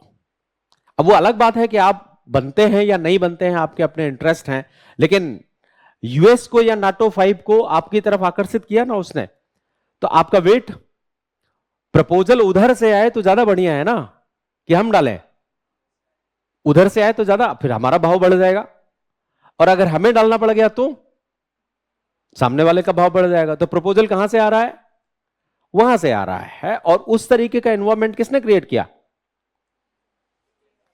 इंडियन डायस्पोरा के लोगों ने। 2 समिति, 5 सदस्यों में 2 लोग हैं वहां पर जिन्होंने ये बात करी। तो एक तो यह है। इसके बाद आपको सॉफ्ट पावर को अपना प्रभावी बनाने में भूमिका मिलेगी, अच्छा रहेगा या नहीं, है ना? सॉफ्ट पावर जैसे आपका योगा है, जैसे आपके वैदिक स्थितियां हैं, संस्कृति है, आपकी बहुत सारे सांस्कृतिक मूल्य हैं हमारे, जो दुनिया के देशों के लिए बहुत अच्छे हैं, लेकिन अभी तक वो छुपे हुए रहे, उनको हमें आगे बढ़ाना है। तो एक काम हमें ये मिलेगा। इसके बाद एडवोकेसी का समर्थन, जो मैंने आपको बता दिया यहीं पर कि हमारा पक्ष पोषण करेंगे। जब कोई भी सरकार हमारे विपरीत जाने की कोशिश करेगी तो इंडियन डायस्पोरा वहां पर पक्ष पोषण करेगा। आप ऐसे देखो कि कनाडा के साथ अभी हमारे थोड़ा सा तनाव चले, उस तनाव को मिटिगेट करने में भी इंडियन डायस्पोरा की भूमिका रही। वो डायस्पोरा भले ही कनाडा का कम हो, यूएस का ज्यादा हो, लेकिन भूमिका, क्योंकि यूएस और कनाडा में बहुत ज्यादा अंतर, यूएस में रहने वाला इंडियन डायस्पोरा भारत के फेवर में है। अब वो क्या कर रहा है कि कनाडा में इन्वॉल्वमेंट क्रिएट करेगा और दबाव बनाएगा कि आप ऐसा कैसे कर सकते हैं। तो ये सब काम हमें मिलते हैं। तो एक एडवोकेसी का बेनिफिट भी हमें, एडवोकेसी मतलब हमारी वकालत करना, दुनिया में ग्लोबल ऑर्गेनाइजेशंस में, दुनिया के राष्ट्रों में हमारी वकालत करना। तो एक बेनिफिट आपको कहां मिल रहा है? एडवोकेसी में। ये सब हमें बेनिफिट इंडियन डायस्पोरा के माध्यम से प्राप्त हो रहे हैं, ये बता देना है। और फिर उत्तर के आखिरी में आपको बताना है कि हमने भी तो कुछ किया होगा ना इनके लिए। तो हमने बहुत सारी नीतियां बनाई हैं। अब थोड़ा थोड़ा करके, जैसे कि भारत ने, जितना आपके पास स्पेस बचे, और उसमें आप बताइए कि भारत ने 1999 में लक्ष्मीमल संघवी कमेटी का रिकमेंडेशन, संघवी कमेटी का गठन किया। उसके बाद फिर हमने अप्रवासी भारतीय दिवस मनाना शुरू किया, फिर हमने अप्रवासी कोष बनाया और बहुत सारे दुनिया में रहने वाले अप्रवासियों की मदद करते हैं। फिर हमने ओसीआई कार्ड शुरू किया। ये सब आप बता दीजिए और बताइए आज की नीति, ये सबसे महत्वपूर्ण क्या होगा आपका? अंत आपका यही होना चाहिए। ये बताने के बाद लास्ट में आप बताइए कि वर्तमान में भारत की नीति 4C पर बेस्ड है। इंडियन डायस्पोरा को अपनी तरफ आकर्षित करने के लिए किस पर? 4C। ये 4C हैं, सी, सी, सी और सी, जिसमें सबसे पहले सी का मतलब है केयर। हमें आपकी परवाह है ना? ऐसा अगर हम फील करवाएंगे सामने वाले को तो कैसा लगेगा? अलग थलग मत समझो आप, क्योंकि उनके अंदर सबसे बड़ी प्रॉब्लम क्या है? उन्हें ऐसा लगता है कि हमारा कोई देश नहीं है। ठीक है ना? तो हम क्या कहते हैं? भारत आपका देश है। तो सबसे पहले हमें आपकी परवाह है, केयर। आप दुनिया में अकेले नहीं है, ये हमें फील करवाना है। प्लस जब परवाह है तो उनके साथ कनेक्ट करना है।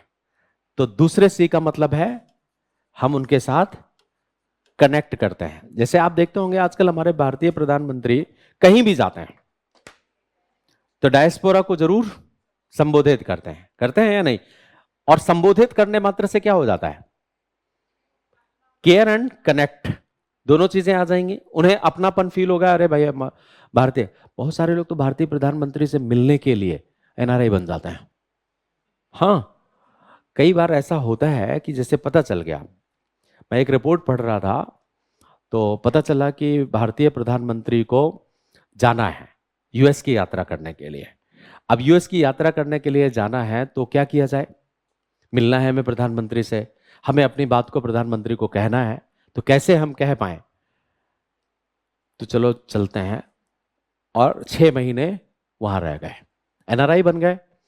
6 महीने जैसे वहां रहे तो एनआरआई का वो हो गया उनको, और फिर उनको वहां किसी तरीके से उन्होंने बना करके उस मीटिंग में वो पार्टिसिपेट कर लिया। जब पार्टिसिपेट कर लिया तो अब वो पहुंच गए वहां पर और भारतीय प्रधानमंत्री से बात कर ली कि साहब ये रोजगार है, ऐसा ऐसा है, कनेक्ट बढ़ गया। तो ऐसा भी बहुत लोग कर रहे हैं कि हम अपनी अब भारत में तो मिलने से रहे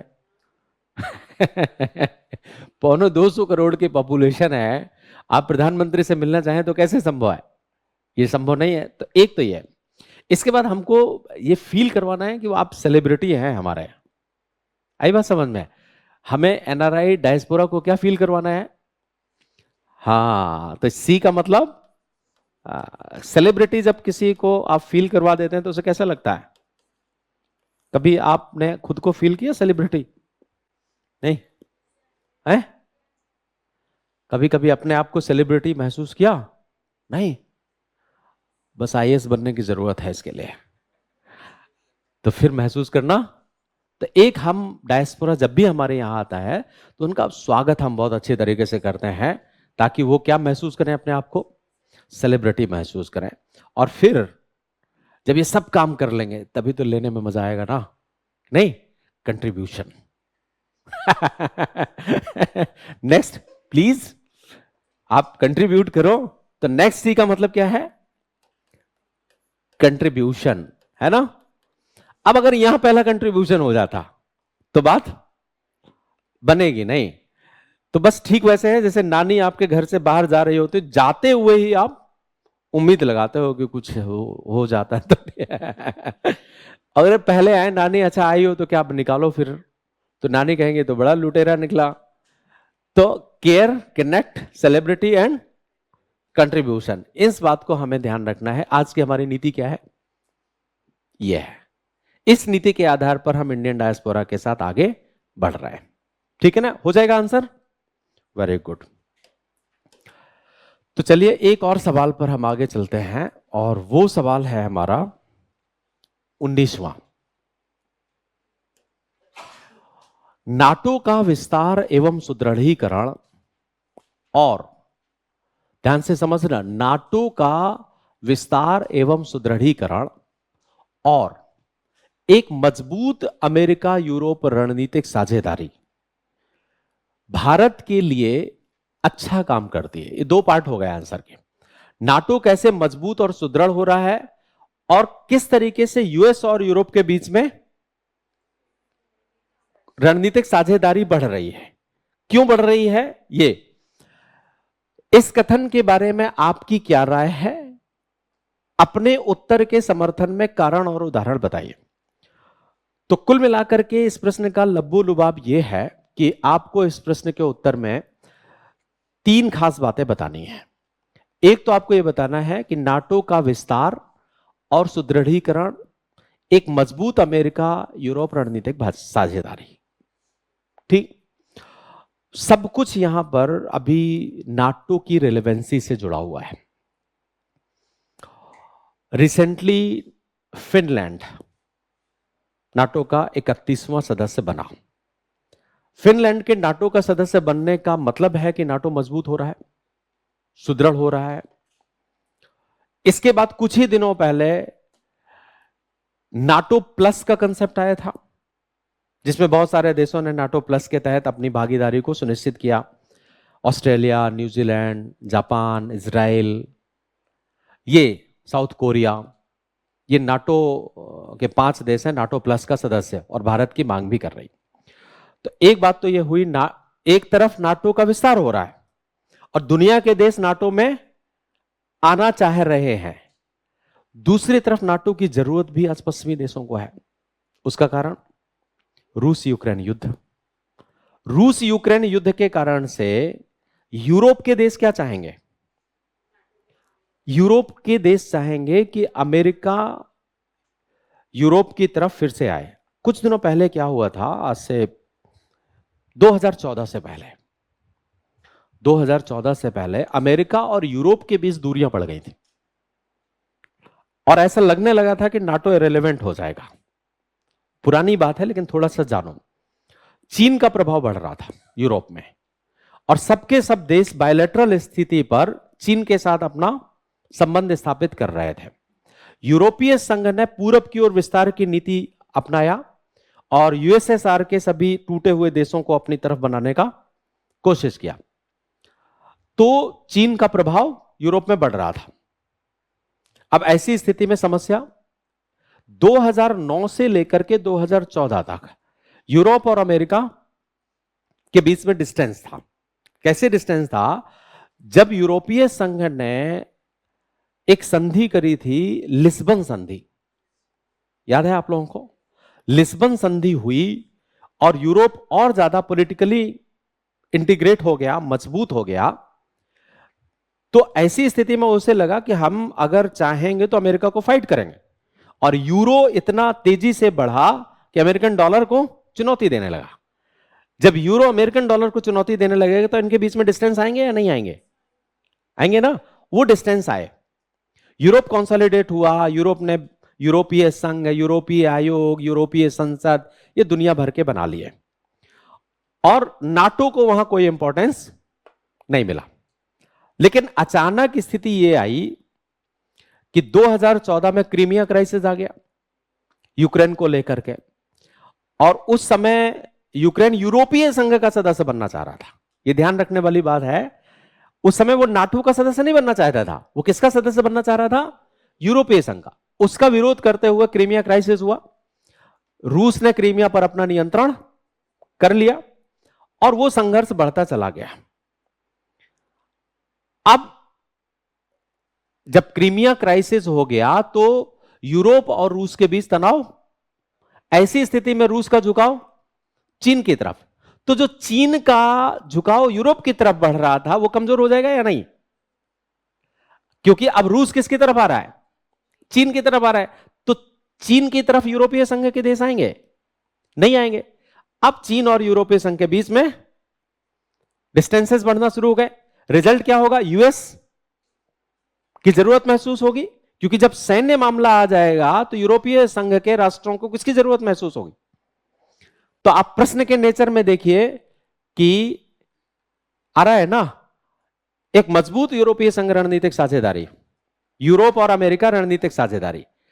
यूक्रेन क्राइसिस ने अमेरिका और यूरोप के बीच में रणनीतिक साझेदारी को और ज्यादा बढ़ा दिया।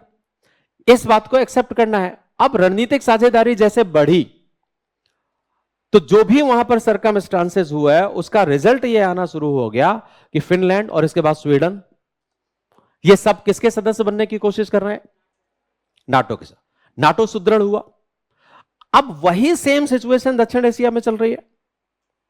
जो सिचुएशन यूरोप में चल रही है वो सिचुएशन दक्षिण एशिया में चीन अपना विस्तार करने की कोशिश कर रहा है। चीन अगर दक्षिण एशिया में अपना विस्तार करना चाहेगा तो भारत की जरूरत होगी। भारत किसकी तरफ जाएगा? यूएस की तरफ जाएगा, क्योंकि रसिया चीन की तरफ है। तो जो सिचुएशन वहां पर बनी हुई है वही सिचुएशन यहां पर बनी हुई है। तो क्या भारत के लिए जरूरत नहीं होगी? उसकी होगी ना।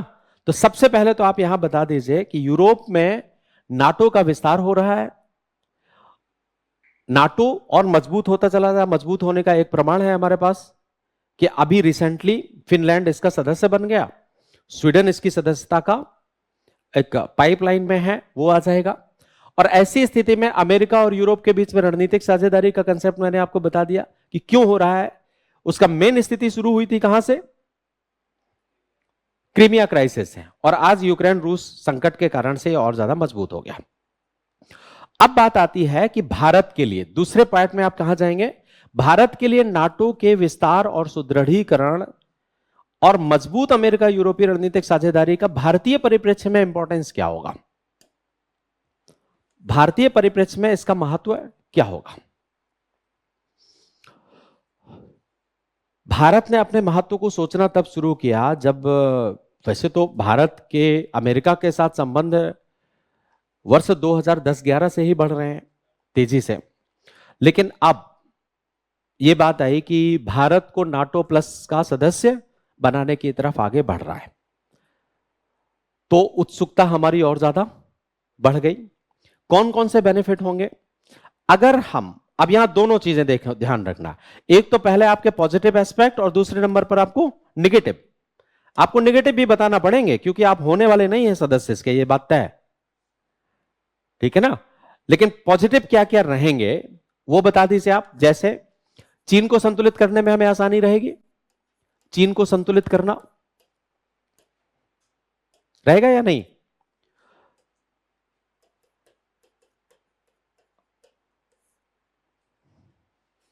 ऐसे समझिए आप कि यूरोप में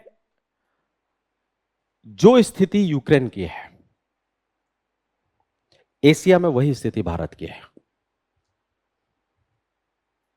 इस समय। कैसे कैसे?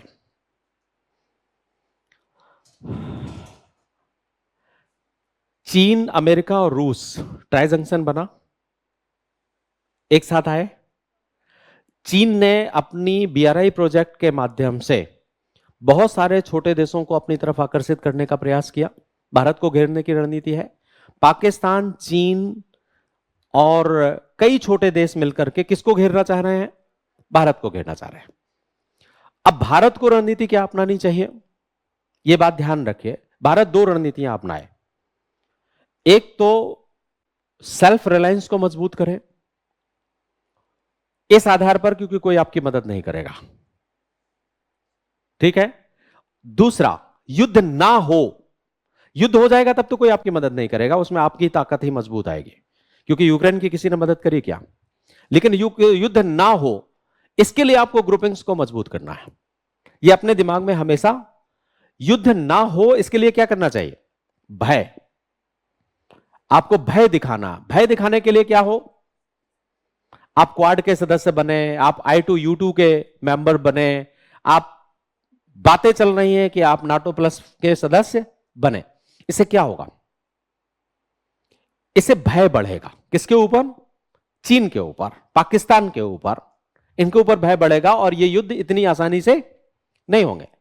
लेकिन मैं आपको एक बात और बताऊं, अगर इन्होंने युद्ध किया तो ये आएंगे कोई नहीं, क्योंकि ये यूक्रेन के ज्यादा बड़े मित्र थे। जितने मित्र हमारे हैं, हमसे कहीं कहीं गुना ज्यादा मित्र किसके थे? यूक्रेन के थे। इसके लिए आपको क्या करना चाहिए? तो अगर भारत की रणनीति है सेल्फ रिलायंस की, हमने आर्मामेंट्स को बढ़ावा दिया ना, डिफेंस कॉरिडोर बनाए दो दो, तो बिल्कुल परिपक्व है। दूसरी रणनीति हमारी क्या है? आओ तुम भी आओ, तुम भी आओ, जो जो आए, क्वाड आए, I2 आए, U2 आए, जितने आए वो सब आए। तो उस दृष्टिकोण से अगर हम नाटो प्लस के सदस्य बनते हैं तो फायदा किस दृष्टिकोण से है? हमें भय, अपने प्रभाव को बढ़ाने के लिए इसका फायदा। अप्रोच समझ में आ रहा है या नहीं?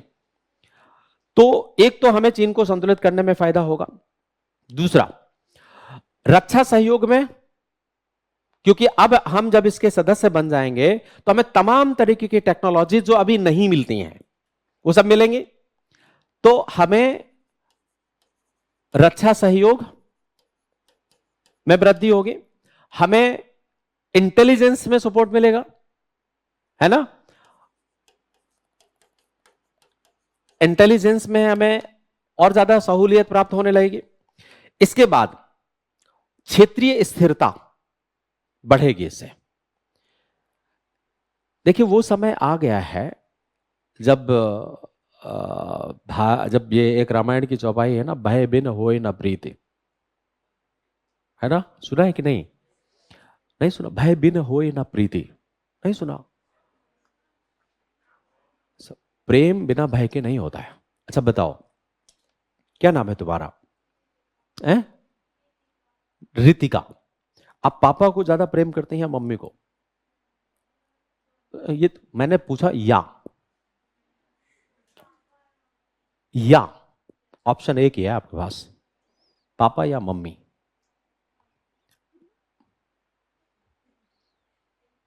झूठ मत बोलो। इस समय आप किससे ज्यादा प्रेम करते? इस समय, इस उम्र में? बड़ा धर्म संकट पड़ गया ना। सच बताओ इसको, पापा को करते हो ना? और डरते किससे ज्यादा हो? ये होता है। जब हम बचपन अवस्था होती है ना, तो हम मम्मी को ज्यादा प्रेम करते हैं, ठीक है ना? और डरते भी किससे ज्यादा है? मम्मी से, क्योंकि मम्मी तुरंत जड़ देती है। ऐसा नहीं होता? पापा उस समय छोटी मोटी हरकतों से आपको कुछ नहीं बोलते, चलो इग्नोर करते हैं, तो हम डरते भी नहीं है। उस समय पापा ये कहते हैं ज्यादा करोगे बदमाशी तो मम्मी से बोल दूंगा। और जब आप युवा अवस्था में पहुंच चुके होते हैं ना, तो मम्मी क्या कहती है? ज्यादा बदमाशी करोगे तो पापा से बोलो। आगे बात समझ? क्योंकि जब पापा फिर लाठी उठाते हैं, वो उठाते कभी कभी हैं, लेकिन जब उठाएंगे जब आपका कोई गुनाह बड़ा होगा। और प्रेम भी हम तभी। तो भय के बिना प्रेम नहीं होता, इसलिए उसमें कहा गया है कि भय बिन होए न प्रीति। इसलिए अभी मैं थोड़ी देर पहले मैंने कहा कि अगर आपके पास पावर ज्यादा नहीं है तो आपके प्रभाव नहीं होगा।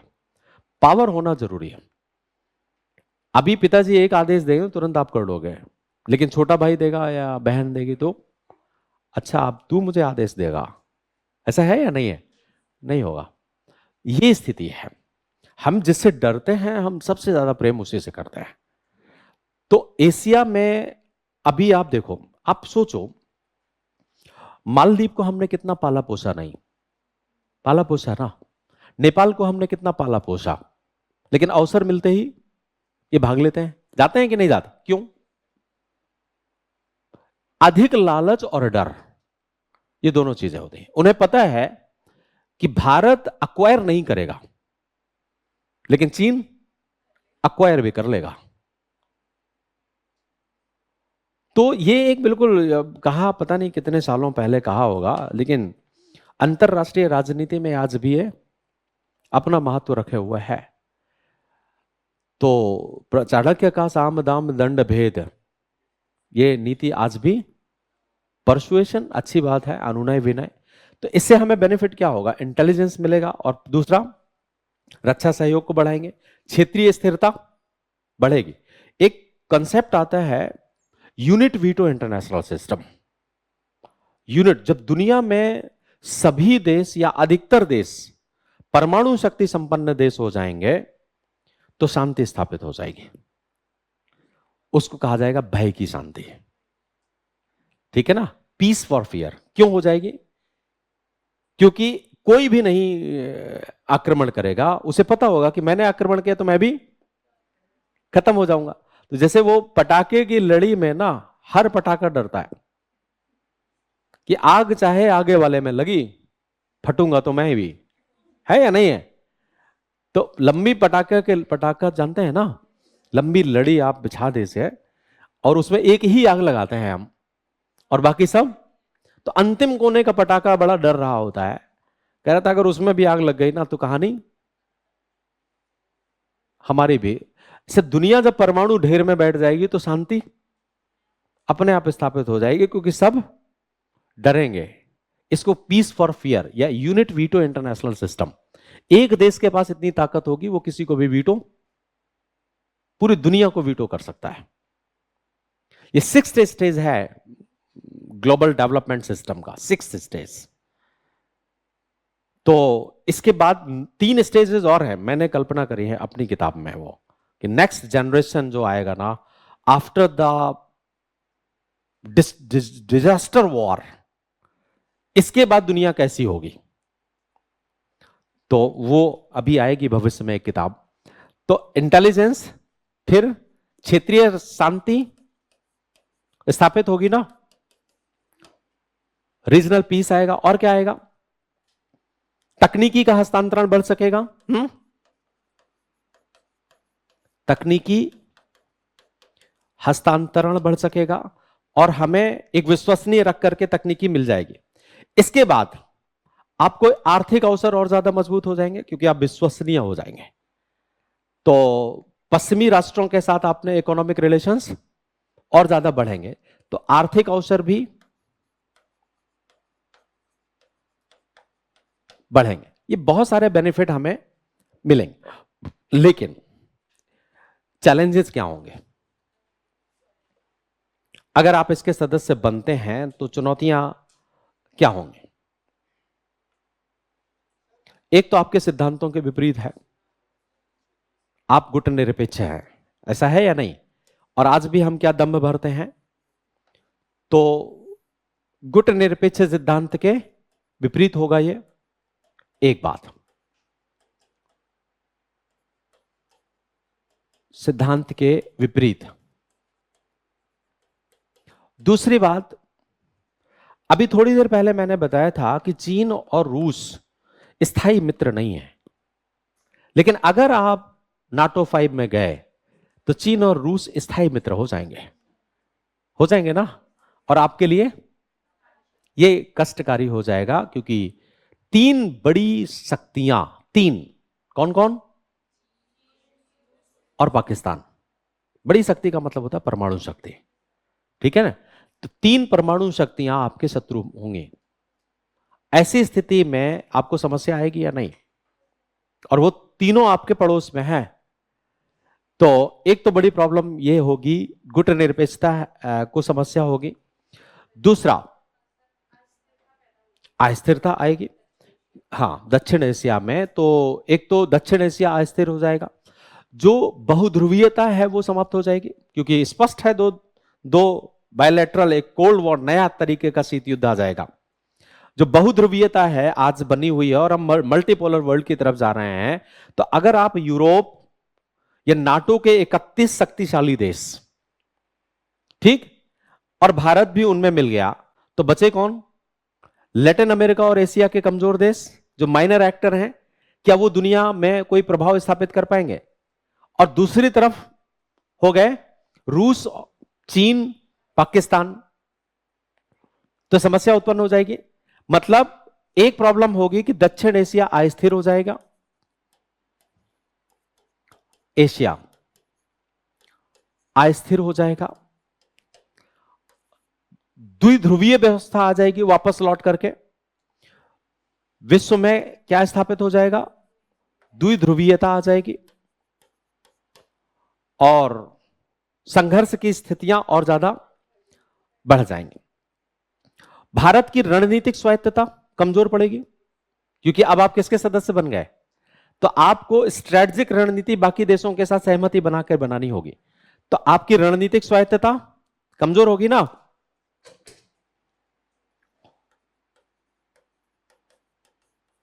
रणनीतिक स्वायत्तता कमजोर होगी। और क्या क्या होगा, और क्या प्रॉब्लम आएगी? चीन और रूस के बीच साठगांठ बढ़ेगी, सकारात्मकता बढ़ जाएगी। यह भी तो पॉइंट सबसे महत्वपूर्ण है ना। चीन और रूस के बीच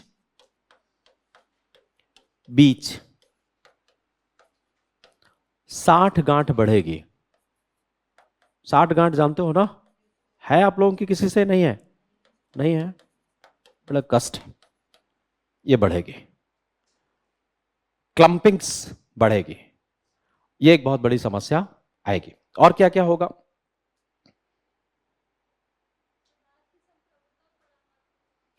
ऐसा इतना बड़ा शब्द नहीं लिखेंगे, ये तो कुछ ज्यादा बड़ा हो जाएगा ना, कि संप्रभुता पर आघात।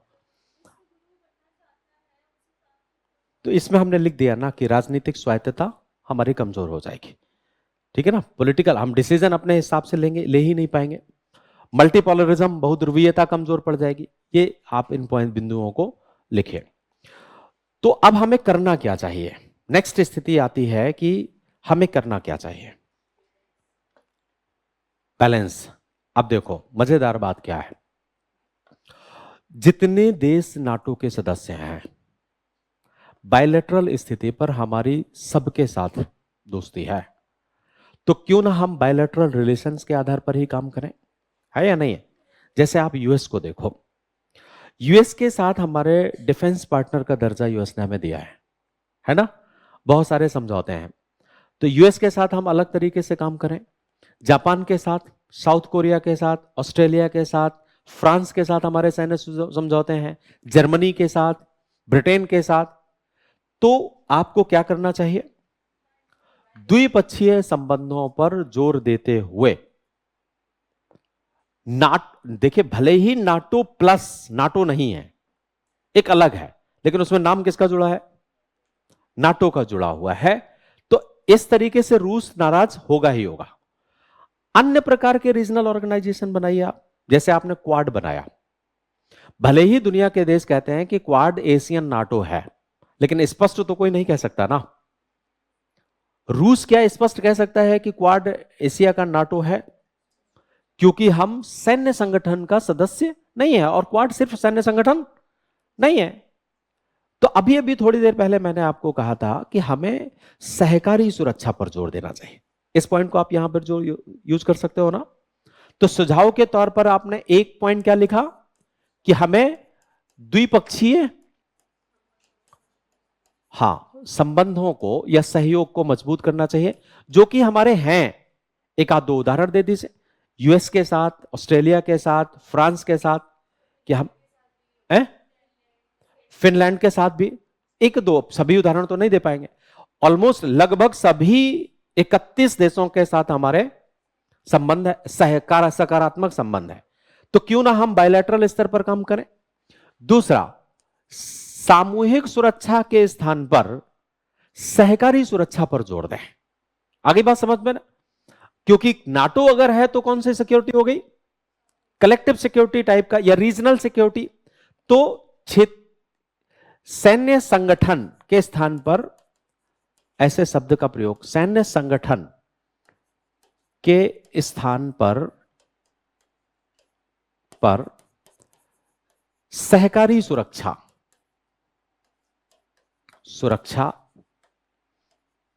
पर जोर देना चाहिए। और सहकारी सुरक्षा के आधार पर आप चीन को संतुलित कर दिए। 2 पॉइंट निष्कर्ष के लिए सबसे मजेदार है वेट, राइट? हो जाएगा आंसर। तो एक सवाल तो आपका यह हुआ, और एक आखिरी सवाल आपको और मैं बता देता हूं। ये समुद्र ब्रह्मांड का एक महत्वपूर्ण घटक है, ये तो आप जानते ही हैं। समुद्र के बिना दुनिया नहीं चल सकती है। तो आपको बताना कैसे महत्वपूर्ण है। उपरोक्त कथन के आलोक में पर्यावरण संरक्षण, रक्षण और समुद्री सुरक्षा को बढ़ावा देने में आईएमओ की भूमिका बताना। बहुत आसान सा सवाल है। तो इसमें सबसे पहले आप समुद्र के महत्व और आईएमओ की पृष्ठभूमि बता देंगे थोड़ी सी, एक पैराग्राफ में। फिर पर्यावरण की रक्षा में आईएमओ की भूमिका और सुरक्षा में आईएमओ की भूमिका, इतना बताना है आपको, ठीक? तो जैसे आजकल, आज के परिप्रेक्ष्य में समुद्र का इंपॉर्टेंस क्या है? रिसोर्स। आज हम ब्लू इकोनॉमी की तरफ जा रहे हैं। दुनिया के देश, पृथ्वी पर पाए जाने वाले संसाधन कमजोर पड़ रहे हैं, और हमारी जीवन यापन के लिए निर्भरता किस पर बढ़ रही है? समुद्रों पर, अनेक क्षेत्रों पर। ब्लू इकोनॉमी एक शब्द आ गया तो सब कुछ आ गया उसमें। ऊर्जा के लिए, पर्यटन के लिए, मैग्नीज नोड्यूल्स के लिए, प्राकृतिक, अन्य प्राकृतिक संपदाओं के लिए, टाइडल एनर्जी के लिए, फिशिंग के लिए, यातायात के लिए। कहां है ऐसा जहां समुद्र के बिना कोई देश चल सकता है? और आज ही नहीं तो पुराने जमाने से यही बात है, जिसके पास समुद्र नहीं वो अमीर नहीं। जिसके पास समुद्र नहीं वो, चाणक्य ने लिखा है, या उधर चले जाइए आप यूनानी चिंतन में, तो अरस्तु ने लिखा है कि किसी भी राष्ट्र के विकास के लिए बहुत अनिवार्य है कि यदि वह समुद्र धारण करता है। तो समुद्र के बिना इंटरनेशनल ट्रेड, समुद्र के बिना आप सेनाओं का मूवमेंट नहीं करेंगे, दूसरे देशों पे अपना प्रभाव स्थापित, तो बहुत महत्वपूर्ण है आज के दृष्टिकोण में। अब ऐसे महत्व को देखते हुए फिर आप बता दीजिए कि आईएमओ यूनाइटेड नेशंस का कन्वेंशन है, और अभी हांगकांग कन्वेंशन हुआ था जिसमें समुद्री पोतों की सुरक्षा, समुद्री पर्यावरण की सुरक्षा के बारे में, हाँ, ग्रीन शिप के बारे में कंसेप्ट यहां पर आया था। तो इसको बताते हुए फिर आप पर्यावरण की रक्षा में आईएमओ की भूमिका, क्या क्या भूमिका निभाएगा पर्यावरण की रक्षा में आईएमओ? Very good. एक तो सबसे पहली बात कि यूनाइटेड नेशन ने एसडीजी गोल्स निर्धारित किए हुए हैं, तो आईएमओ सतत विकास या एसडीजी गोल्स प्राप्त करने में भूमिका निभाएगा। एसडीजी गोल्स के 3 गोल हैं जो समुद्री पर्यावरण की सुरक्षा से संबंध रखते हैं। एसडीजी 6, एसडीजी 9, एसडीजी 13, ये 3 गोल्स हैं जो संधारणीय विकास, अपशिष्ट प्रबंधन और CO2 के उत्सर्जन को रेगुलेट करेंगे। तो समुद्र में भी सस्टेनेबल डेवलपमेंट, तो यहां पर आप मॉड मेंशन कर दें अगर आपको रहे कि 6, 9 और 13 एसडीजी के गोल्स ऐसे हैं जो समुद्री सुरक्षा से जुड़े हुए हैं। 6, 9 और 13, 14 तो एसडीजी गोल्स समुद्र से, ऐसे तो सारे पर्यावरण की सुरक्षा तो सारे हैं। अब सारे हाँ हाँ हाँ, वो एक अलग से पॉइंट्स, इसमें सतत विकास लक्ष्य में 3 हमने रखे। शिपिंग में सपोर्ट कर रहा है, शिपिंग की रक्षा, शिपिंग को ठीक बनाने के लिए, तो शिपिंग की गतिविधियों में भी प्रभाव पड़ेगा, कर रहा है। शिपिंग जैसे कि इसको लेकर के आईएमओ को नेतृत्व में अंतरराष्ट्रीय सम्मेलन 1973 आयोजित किया था। मोरपोल, हाँ हाँ, मोरपोल था वो है। 2021 में आईएमओ ने समुद्री प्लास्टिक कचरे के संबंध में एक काम किया था। इसके बाद anti fouling system AFS convention आया। ये सब ग्रीन शिपिंग की भी इसी ने एंटी फाउलिंग सिस्टम्स के तहत 2021 में लाया गया था। ये हो गया। इसके बाद आईएमओ ने समुद्र के अंदर पाए जाने वाले स्तनधारी जीवों को सुरक्षित करने के, जैसे ब्लू व्हेल्स वगैरह, इनको सुरक्षित करने के लिए भी काम किया है। जहाजों से जल सतह के नीचे होने वाले शोर, ताकि समुद्री जीवों को नुकसान ना हो, तो जहाजों से वाइब्रेशन जाता है ना, उसको रोकने के लिए भी आईएमओ ने भूमिका ने, ये सब आप बता दीजिए यहां पर। इसके बाद समुद्री सुरक्षा में क्या क्या काम करेगा? समुद्र की सुरक्षा में आईएमओ क्या क्या काम कर रहा है? एक तो बंदरगाहों की सुरक्षा इसके दायित्व में रखा गया है, जिसमें अंतरराष्ट्रीय जहाज और बंदरगाह सुविधा सुरक्षा आईएसपीएस, यहां पर एक आईएसपीएस है, ये बंदरगाहों की जो भी बंदरगाह हैं उनको कलेक्टिवली सुरक्षा करेगा। आईएमओ साइबर सुरक्षा, आतंकवाद रोधी गतिविधियों को संचालित करता है। ड्रग तस्करी के संबंध में अलग ऑर्गेनाइजेशन इसने बनाया हुआ है। इसके बाद इन सबको सुरक्षा में बता दीजिए। और फिर अंत में एक बात और बताइए कि भारत की बहुत सारी नीतियां आईएमओ से मिलती जुलती हैं, जैसे सागर, ठीक है?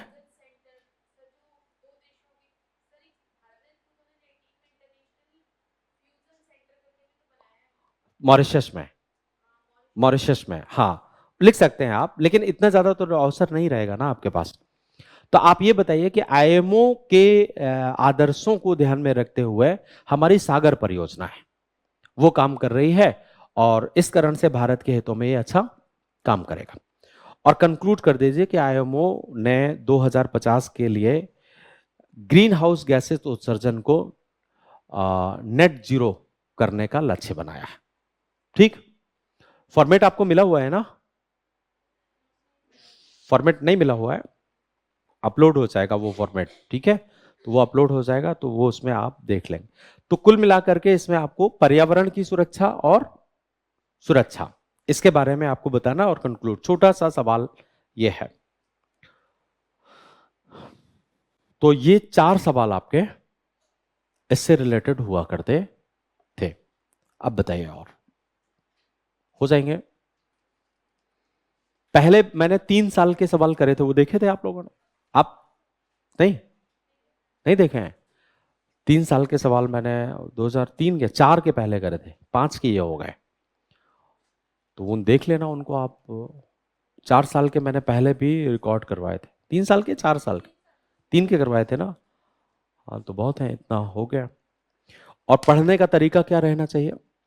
बायलैटरल रिलेशंस पढ़ने के बिना groupings, regional groupings, global grouping समझ में नहीं आएगा। इसलिए पहले ढंग से बायलैटरल रिलेशंस के इश्यूज क्या हैं, और फिर ज्यादातर फोकस किस पर करना है? इन 4 टॉपिक मैंने अभी आपको बताए थे, इन 4 टॉपिक्स पर आपको काम करना है। तो बहुत बहुत धन्यवाद आप लोगों को, आपने सुना। और अभी एक और है ना आपका, आप क्या है? हाँ, तो सुनील सर बैठे इंतजार कर रहे होंगे आपका, ठीक है ना? तो हम लोग मिलते हैं।